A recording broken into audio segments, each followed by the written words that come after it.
What's good? I'm Nikisha Elise Williams, and this is Black and Published, bringing you the journeys of writers, poets, playwrights, and storytellers of all kinds. Today is Mardi Gras, and our guest is New Orleans native Maurice Carlos Ruffin, the author of the short story collection, The Ones Who Don't Say They Love You. On this episode, Maurice explains why living in the Big Easy is really a tale of two cities. I definitely wanted to write a book that was a New Orleans book that people would look at and go, this gives you a real perspective from this author about what New Orleans is to him, And so my goal is to really speak for the voiceless, for the unspoken. By centering characters that often aren't at the forefront of books or stories, Maurice continues his quest to shoot for the top when it comes to his writing career. I'm not like Master P selling CDs out of my trunk in the 1990s and, becoming famous like that. I just couldn't do that. The Ones Who Don't Say They Love You is a follow-up to his critically acclaimed debut novel, We Cast a Shadow, and a part of his lifelong journey to reclaim the title of writer. As a tried and true attorney, Maurice explains how his analytical mind helped him to break down and learn the craft of writing. He reveals the one writer whose code he just can't crack, and how he plans to put the fullness and richness of the city that made him into everything he does, be it set in the past, present, or future. When Black and Published continues. And just as a note, my daughter was teething during this episode and got a little rowdy during some of my questions. So please, thank you for bearing with me. She meant no harm. It's life. Here's the episode. All right. My first question is, when did you know that you were a writer? Oh, my goodness. It's a complicated question because I feel like society encourages us to brag about a lot of things, like about how rich you are, how beautiful you are, your connections and all that. It doesn't encourage you to brag about being a writer. Like sometimes I think I probably feel like, oh, you say that you're a writer. People are like, well, what you wrote, you got like, what you're doing out there. So even though I probably knew I was a writer as early as like 8 or 9 years old, I didn't really call myself a writer until my early 30s. And that was just me, like sort of building up courage to be able to say it out loud that, yes, I'm a writer. That's what I really am. What took you so long to claim it? Or were you waiting until you had something to show for the title? I think sometimes like a title is one thing and then it's who you are. So anybody who knew me as a child, like knew that I love to tell stories. And like my mama even tells stories about how 4 years old, I just would not stop talking. And, being in school, if there was like a school assembly and they said, hey, we want somebody to write about like what the class has been thinking about in school or what happened over the summertime or make a presentation. I was always like the person brought in to like write something like a script or give a little speech, something like that. Cause I wasn't afraid of like writing things down. It didn't bother me at all. So some of my friends were good dancers, some were great singers. I could always write and not be afraid of writing. And so for me, I think it took me a long time to understand that I was always a writer. Sort of looking back to sort of see the evidence, kind of being like, oh, it's not that complicated, bro. You are a writer. You always were a writer. You could have been saying this since you were a child. So just say it. You're a writer. So then when did you go from, saying, yeah, I've always had this inside of me to saying, I want to write a book? Like, was that something that you pursued in college or was that just something that you pursued after you got like a regular good job? It's like with a lot of things in my life, it's a mixture of things. I think I really decided to write a book for the first time in my mid-20s, actually after law school, really when I was in law school, like finishing up law school. And I just had like this sort of voice saying, you should like try and write a book, man, try and write a book. So I actually did it and I wrote a whole book. It's still unpublished, but it was a valuable experience for me to take that time and like really focus on it and get it done. So it exists, it's somewhere around my house, in a box. And I think that once I did that, I was kind of like, well, if you can do this good, like in practice, even though it didn't get published, you can do even better with even more training and taking your time and figuring out what you really want to say. So you went to law school, wrote a book, and then you went to go get like an MFA? That's right. You are the second person that I've talked to that said that, although he did it in reverse. He got the MFA, and then when the writing wasn't working, he went and got the law degree to go get a real job. Oh, my goodness. I mean, I think I went to law school, like in part because I've always liked working. My mom likes to work, and she's almost 70, but she's always enjoyed being active. And I kept thinking, with my skill set, what can I do? And I didn't really know any lawyers growing up, but it just seemed very clear to me that, again, I could talk, I could write. I'm not like shy. I don't mind arguing if I have to argue. So it's like, well, those are all lawyer things. And then, I went to law school. It was just very interesting. It was very esoteric and like this secret knowledge that only a small group of people get to have access to. So I did that. It was a lot of fun for me. And I practiced for, 16 years pretty much. And then during that process, I was like, well, you really do want to write. So when are you going to start? You won't live forever. And I made that transition really very slowly over time. And it was a good way to do it. It was my best way of doing that transition. So you would like just practice law during the day and then just like write at home and at night, like pretty much keeping it a secret. Yeah, a little bit of a Clark Kent Superman type thing happening there. Work my 8 or 10 hours or whatever it was, and then like go to a coffee shop or sometimes do it at the house or on weekends, that kind of thing. And I mean, I have friends who would complain about like not having energy to write, and I always felt energized after my long work day because I'm like, I get to write now. This is gonna be great. I can't wait. So was that the book that's still in the box, or was that the beginnings of We Cast a Shadow? Both. Everything is like mixed, right? Everything is both. So that was definitely that book that's in the box. And then a couple of years later, I started writing a book around 2007. And looking back, I can recognize that character, that man from New Orleans, is like a precursor to the guy who's in We Cast a Shadow. Like the voice is very similar, his sort of attitude is very similar, but it wasn't the same book necessarily. And so I wrote like 80 pages of that, give or take, and kind of put it aside. And then a couple of years later came back to it and said, you know what, you should try like making a book with this character as your lead character and see what happens. And what happened was you got like this dystopian Afrofuturistic novel. What was the process of like giving yourself permission to write it, finish it, but then to go after a way and say like, I want to put this out in the world? Yeah. Like I do feel like a lot of writers, and I definitely hear this from like, sisters and other women about how they don't feel like they have the right to publish things. And I feel like I'm fortunate in that maybe it's like my training. I've done so many things in my life that's like, you do something, you just put it out. You do something, you just put it out. So for me, it was never a question that if I could write something that I was proud of, I was going to want people to see it as much as possible. So, and see it like on a big platform. I have friends who do self-publishing, which is his own thing, but that's like when you're kind of saying either you're going to hustle and like try and sell 10,000 copies on your own, or you're going to like just like, print 500 copies or 100 copies and show it to your friends and family and call it a day. And I always said, if you're going to do it well, do it big, find a good publisher and get it, out to the world. And so my plan was always to like find a great agent, find a great publisher, let them do the marketing and the publicity and the distribution. And that's pretty much what happened. All right. So then let's talk about that, because I feel like the traditional publishing industry is still such a mystery. So how did you navigate that, finding the agent, getting the deal, and then doing it on a big level for that first novel? I mean, the short answer is I had no other choice. I'm not sure that like I'm the best at a lot of things, but I am very good at understanding how systems work. And so I've read a few books, I looked online on Google. I just kept making it a point to try and learn more about how it worked as much as possible. And so probably like 10 years after I started, I'm like, oh, this is how it works. Okay. So I'm going to identify these possible agents. I'm going to see who is like a good fit for me. I'm going to send things to these people and see who's interested. And so just, it's like, once you understand how the game works, you can play the game pretty well. So I was fortunate to that I knew an agent that I think would like my work. I liked his representation in other people's lives. We signed up. And from that point, it's off to the races. Like once you find that connect, they're doing a lot of the work.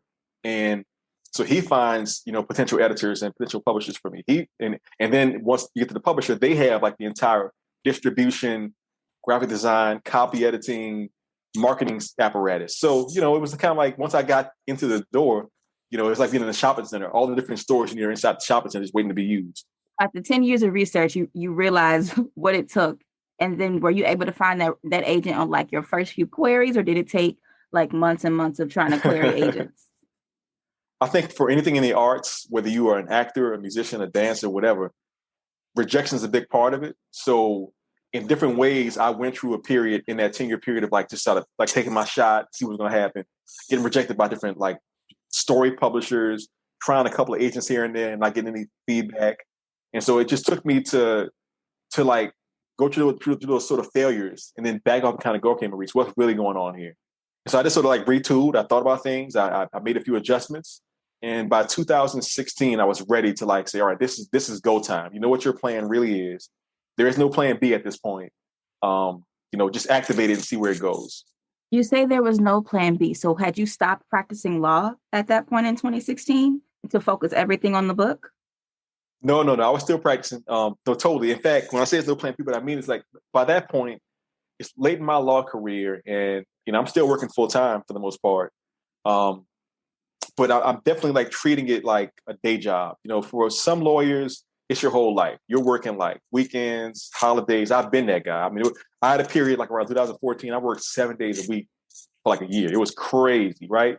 And it's like, Maurice, you can't be doing that anymore. You need to like make sure you have time for your writing. Make sure you have time for your family, and like just for your own recovery. And so by that point, I'm still working, but it was more like, okay, the job is taking care of itself almost. It's like autopilot, and like devote most of your creative energy and your power to getting the book done, getting it to the proper people, and moving forward. And with that moving forward, it did move forward in a big way, as you mentioned, coming close to winning several big awards. Was that the impetus then to go back and negotiate other deals to do The Ones Who Don't Say They Love You, the short story collection? So timing wise, We Cast Shadow came out in January 19, and we actually signed the deal for the collection, The Ones Who Don't Say They Love You, just as the book was coming out. But I have to say, my publisher, like there's been a lot of talk over the years about publishers shortchanging Black writers in particular. And I've been fortunate to have a great publisher. I've been with One World, which is POC, and the editors are all part of that community, by those communities. And so they treat me very well, like financially. Like I didn't get rich off of it, but like compared to some of my peers, I mean, just give an example. I know that well-known writers like Roxane Gay and Kiss to the Limit have posted on in the past, like, these classic books, they got like paid like $5,000 or $10,000 for it, which is ridiculous, and they're being treated better now.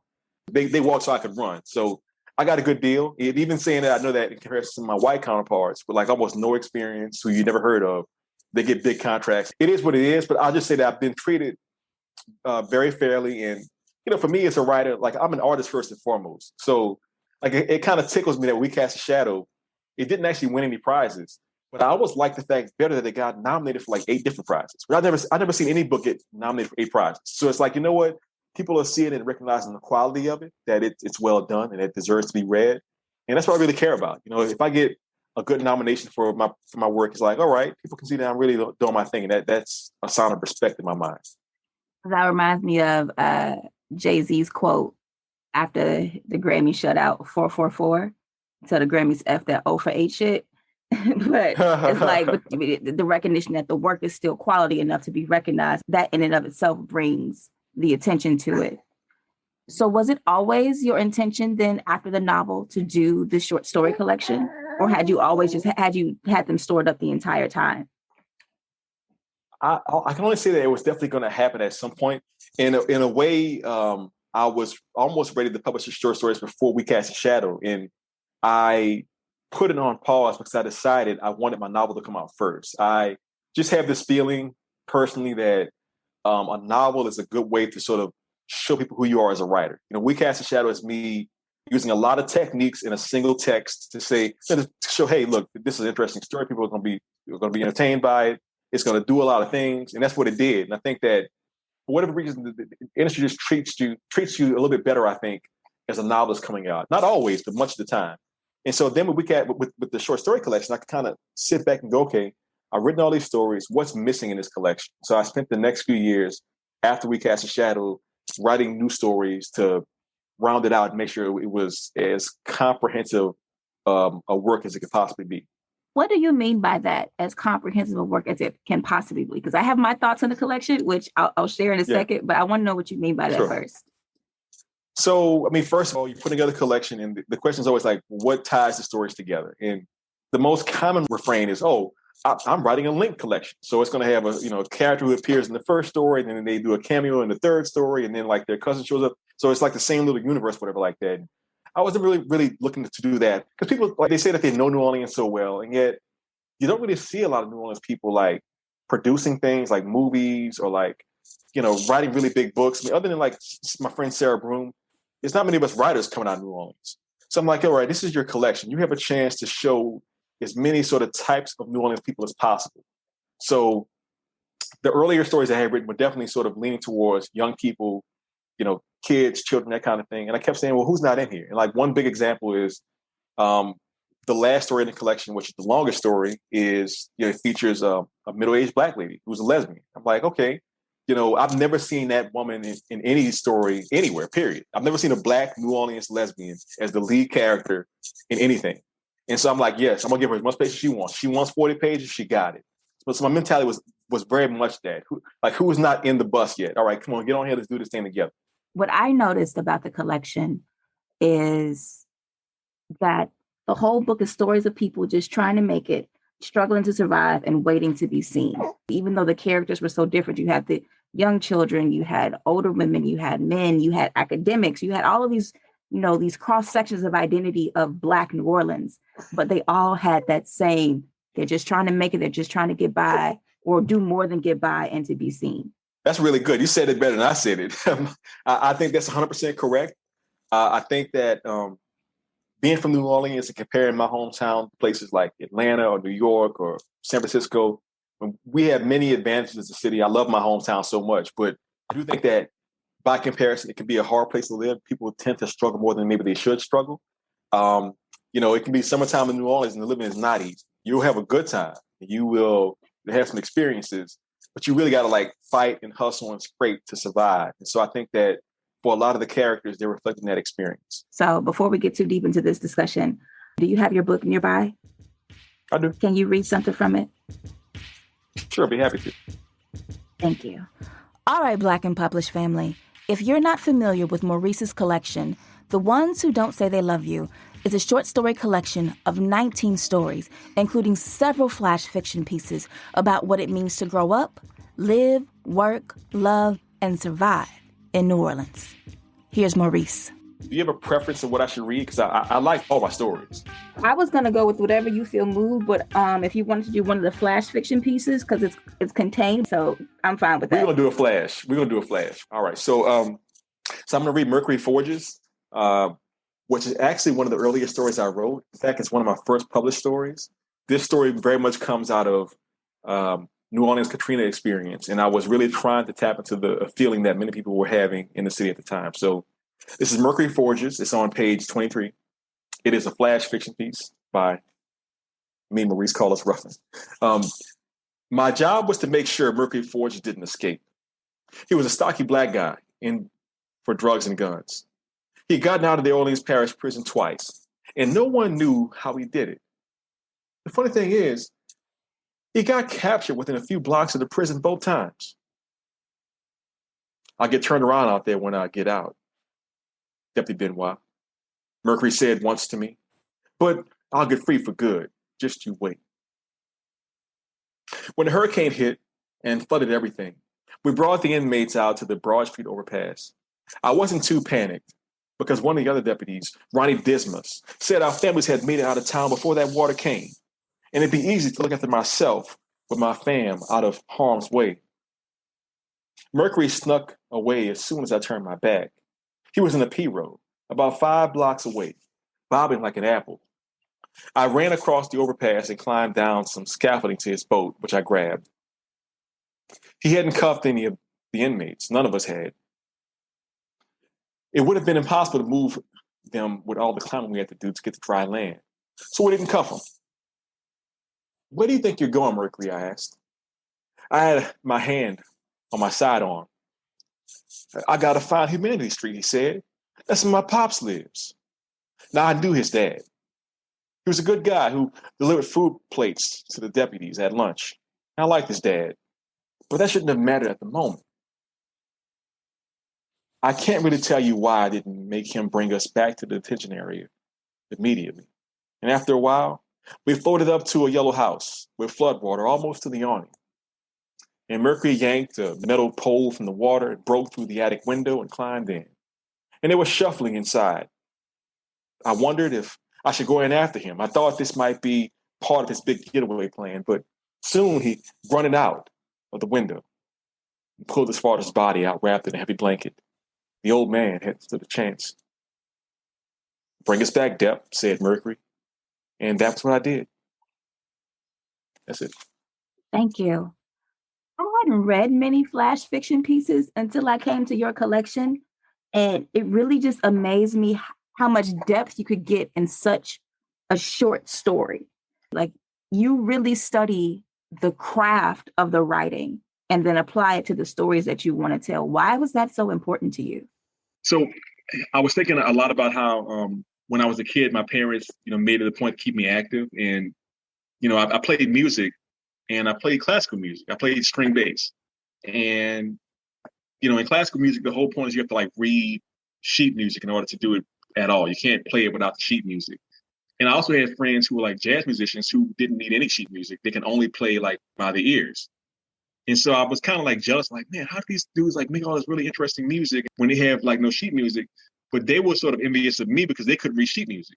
And so I recognized early in my life that I've always been a very sort of technical person. I love just see it on the page and think about it and consider how it's constructed and break it apart in my mind and put it back together. And then figuring out how I could use my own skills to make stories that only I could tell.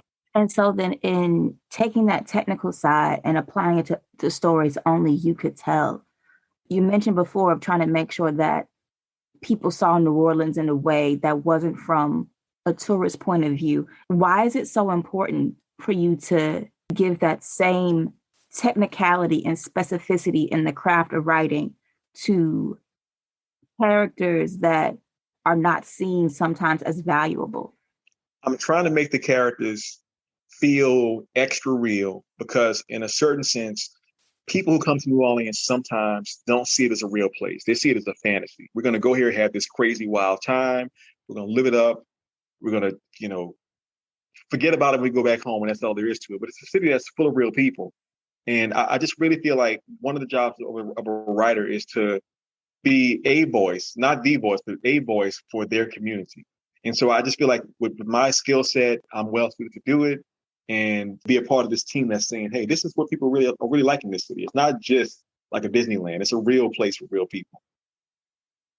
I think that shows the most in your story, Before I Let Go, which you had mentioned earlier about a middle-aged Black lesbian woman. But not only that, it talked a lot about the class struggle and how the city has changed since Katrina, especially with the real estate and the dispossession of people from their homes and place and the gentrification that's taken place in the wake of that. Was that important for you to tell that current kind of story and tie the fiction in with the reality of what life is like now? Oh, absolutely. I mean, I think, I don't get to say what the biggest story in New Orleans is, but if you ask me what I think it is, it's really the changes of the city of the past 20 years, or really since Katrina, I would say. But the sense I get of my hometown is that it's almost like a slowly disappearing civilization. And it's not that they're ever going to get rid of all the Black folks in the city. It's never going to happen. But I just see that this sort of eroding of culture. I mean, the idea of people complaining about young people playing their music, like their brass, their trumpets and their tubas on the streets were that's a New Orleans thing. That's who we really are. Or the idea that a lot of old cultural spaces are being taken over. They're being condemned and converted and turned into lofts and that kind of thing. If there's a major untold story in America, it's the fact that New Orleans has kind of been at the leading edge of gentrification over the past few decades.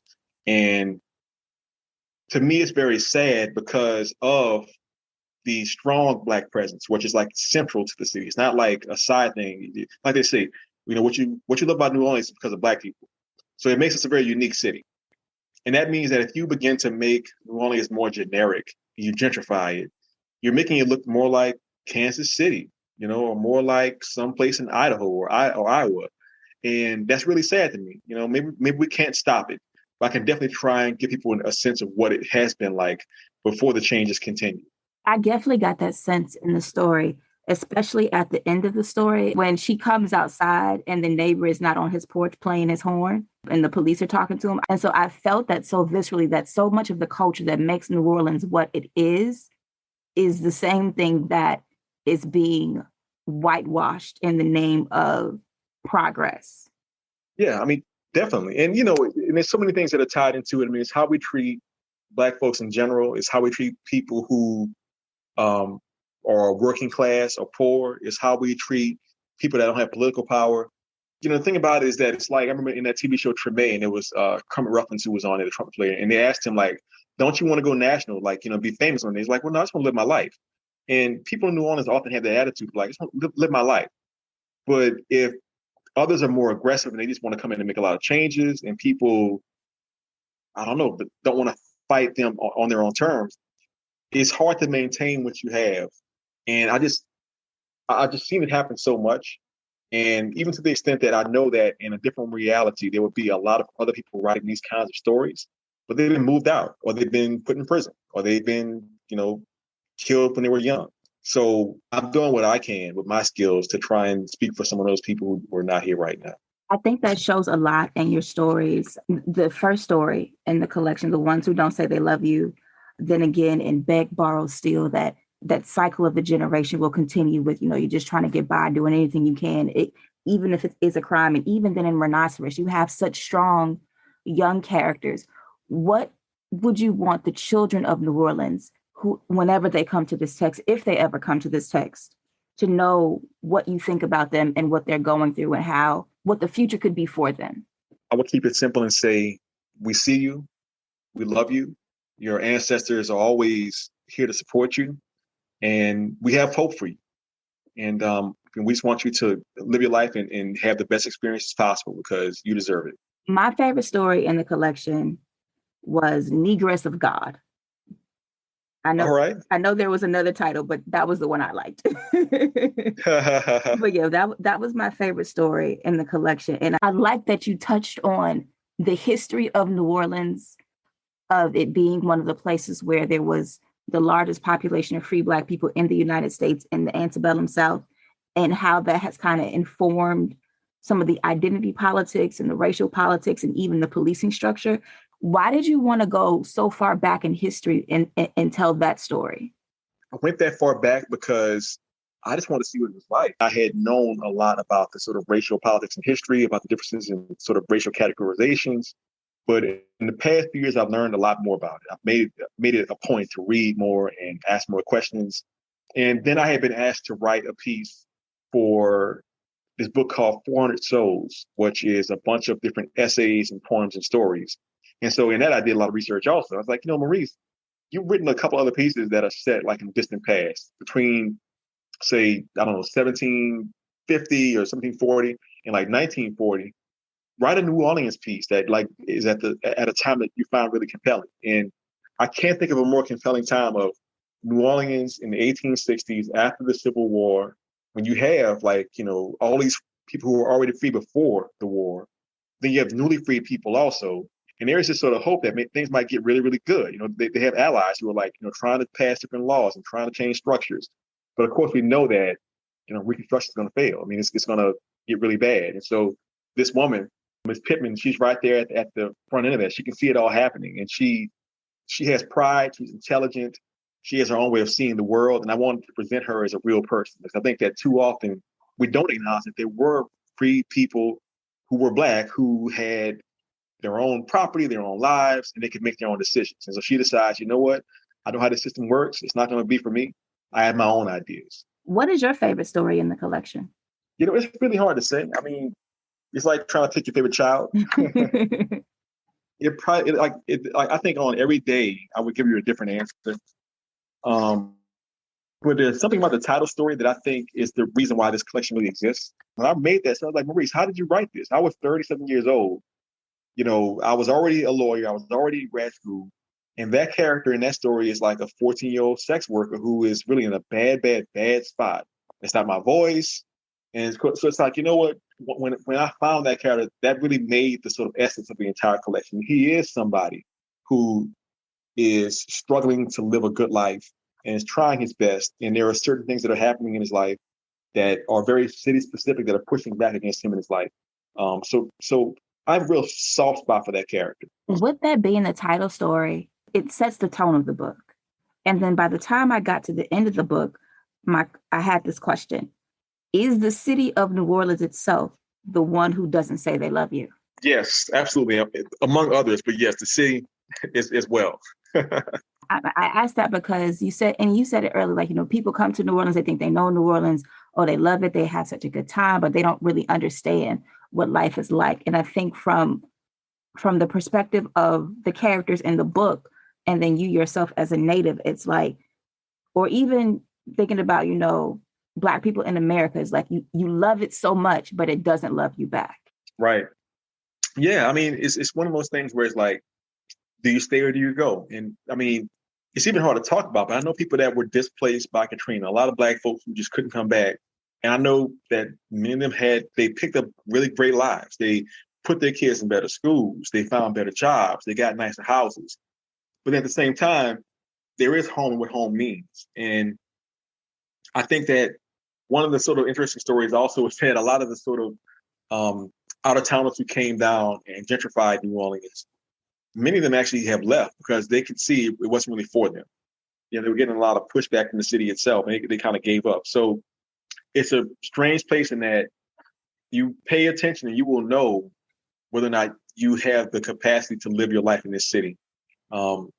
And it's a weird thing because cities are not like that usually. Usually cities are just like, hey, you live here and it's a backdrop. But New Orleans is never a backdrop. Everything about the city is constantly pushing and pressing and pulling. And you say on page 162, there's a line, but what's all the saving for if not for a house? And I think that's evident. A house in New Orleans is so much more than just a house. It's so much more than just a home, because the city itself and the place where you are and where you live, the neighborhood where you make your life, informs everything else about you. That's so true. That's so true. And, that's the thing about it. It's like I think about like all of our ancestors and all the things that they have seen and done. And I imagine that it took an incredible amount, like not just for like resilience, but creativity and love. I really appreciate the fact that on any given Thanksgiving or any given Christmas or any given Mardi Gras, there's all these families all over the city getting together. And that's in spite of like whatever problems the city might have.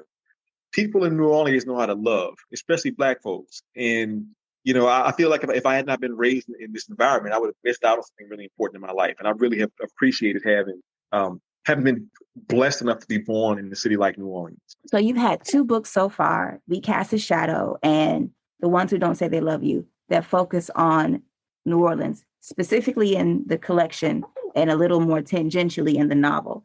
But you're also working on the 3rd novel. So what's next for you? Are you still centering New Orleans in the center of that story, or are you going to move into something different? Yeah, in a weird way, this 3rd novel, or this 3rd book, which is a novel, is even more New Orleans centric. Because We Cast a Shadow is very much designed to hide what it was, even though if you were from New Orleans, you knew what it was. And in the 2nd book is me jumping around and showing you different sort of slivers of the city. This 3rd book is going to be an epic. I'm always trying to stay out of my way. And so what I mean by that is that these lead characters in this new book are all Black women. They are, in my mind, like versions of my own women ancestors. So like my grandmother, my great-grandmother, other people like that. It starts in the 1840s and it goes forward to the 400th anniversary of New Orleans. And it's going to follow them in their sort of lives and exploits. And you're going to see it like from their point of view. And it's going to just show you how the city has changed. But I would say that this one is even more focused on the characters. It's about like their lives and their decisions that they make to sort of provide for themselves, make their families if they have a family, and just really shine a spotlight on people that, again, you just don't see. I've never seen something that goes back this far that's just featuring Black women from New Orleans. I'm excited. Before I let you go, I want to do a speed round and a little game with you, and then we'll call it a day. So what is your favorite book? My favorite book, this is going to sound really silly, but my origin story is I knew that I loved writing when I read a comic in the 80s. So my mama would always go get her hair supplies from Sally's Beauty in New Orleans East. And right next door to that was this bookshop that sold comics. And so she would just kind of like give me $5 whatever and say, go in there and buy some books. And I read an X-Men comic and it had Storm in it, who's like this amazing Black character. It had, Wolverine and Rogue. And I remember just being like, I didn't know like that stories could feel like this. So in a weird way, I know that typically people would say like this novel or that collection, this essay, but that started me out. Now for later stuff, I've loved many books, like most people who love writing, love literature, love a lot of different books. I've loved anything Toni Morrison did, obviously, without that goes without saying. Um, I think I was most impressed by the craft of like a book like Lolita, which is like this disgusting character, and yet the techniques he's using are allowing you to see this villain in a different way. So that was good. Ralph Ellison's been really important to me. Richard Wright's been important to me. A lot of poets and Jamaican writers. I think about Jamaica Kincaid. Oh my goodness. I mean, I have like a list of people in my mind now. So I'll stop there and just say that I'm lucky to be somebody who was born into a time where I had access to all these different great writers and these different great books. Okay. Who is your favorite author? Oh my goodness. I have this theory that if I could name the award, like the Toni Morrison Award for the great author, because it's almost unfair. Like she never missed. Like every book that she made was so great, right? But at the same time, I know that she was so specific and so great. I can't like. She's the one writer when I read her writing, I can't break it down. So like I can't like say, oh, she's doing this here, this here, this here. I can do that myself. So I can't like digest her. I can only read it and be entertained by it and feel it. So for me, like a favorite writer that I can like understand would be more like I don't know. There's this book called Confederacy of Dunces by John Kennedy Toole, and it's a classic New Orleans book. And that's important to me because the first time I saw New Orleans presented in a way that was like, oh, this guy gets how like strange my city is. Like he was a white dude in the 60s, but he had like a really good eye for like everybody. He saw like the Black folks, the Italian Americans, the Jewish people. And so I think when I read that book as like a 19-year-old, I was like, yo, this is going to like be in your mind forever. And it really has been. Like the fact that a lot of my stories are kind of humorous, even when they're dark, is from that writer. So I'll give, Toole credit for somebody who really showed me a lot of things that were useful for me as a writer. And with you being from such a musical city, what is your favorite song? At the moment, I'm going to give it out to, I don't want to say the wrong band, but so there's a brass band that does that version of Sexual Healing. Mm-hmm. But when I was doing my book events for this collection, I was like, so people that know me like in person, I often like play music when I like walk into a room or like I'm reading my stories. So I would often like play that song, like my sort of intro music. And it's such a New Orleans song. It just feels so good. You can't like not be happy hearing that song when it plays. So yeah, I would give it to Sexual Healing right now by that brass band. Okay. And then you've had a very interesting professional life with you being a lawyer and then a writer and now you teaching full time and stuff like that. What are 3 things on your bucket list? So number one, I want to travel to at least 5 countries I haven't traveled to yet. So that would include Japan. I've not been to the continent of Africa yet. So I want to go there and get around and see some places. I want to get to like, China and Malaysia and maybe Thailand. So in Australia. So definitely I want to get that. That's number one. Number 2, I want to have the experience of sitting down and talking to writers I respect as much as possible. I don't want to name any names. Sit down over lunch, just like talk for like an hour and a half. Yo, what's up? How'd you do this? What do you think about? Like the same way you're asking me questions right now, I do the same thing with those people. So I might like do my own podcast one day. Who knows, right? That's second. And then, third bucket list. I think that now that I'm in my 40s now. So I had a birthday a few days ago. Happy birthday. And thank you so much. I didn't realize it, but I've always like lived like a very busy, frantic life. And I had the experience of being at Ole Miss for a year as their writer in residence. And I discovered I actually like peace and quiet, which shocked me because I was like on this house on a hill with nobody around me for like 10 months and I loved it. So I think that now my long-term plans like to buy a nice big house, often like the woods somewhere, and just like, be peaceful. And really what I really think about is watching that Toni Morrison documentary and seeing her house in upstate New York by that lake and seeing how much she enjoyed that place. I understand that now. I did not before. So I want to get something like that one day in my life. Yes, the house with the dock. Absolutely. Yes. All right. I have a little game. It's called Rewriting the Classics. What's one book you wish you would have written? Oh, that's really an easy one. To Kill a Mockingbird. Because that's a book where when I was younger, it's presented to you as like this, it's this great book. And you begin to grow up and you analyze what's really going on there. And I think so much now about the fact that like, we don't get any radical Black voices in that. Like, there's nobody who's like saying, yo, they're kind of full of it. That's our perspective. It's too much Atticus, too much Scout. So if I'm writing that book, it's a whole different thing. I'm making a book that is definitely giving you a feeling of the Black characters are not just like these sort of like androids who like just take everything as it comes and they're totally helpless. There's nobody in that book who's Black who like has like a real round personality. I mean, Caldonia gets kind of close, but like she's just like a sidekick, So I would definitely rewrite that, and I would do it from a Black perspective and make it more realistic and more, I think, impactful. Okay. And similarly, what's one book where you want to change the ending, and how would you do it? Ooh, change the ending, but that's a big one right there. Let me think for a second.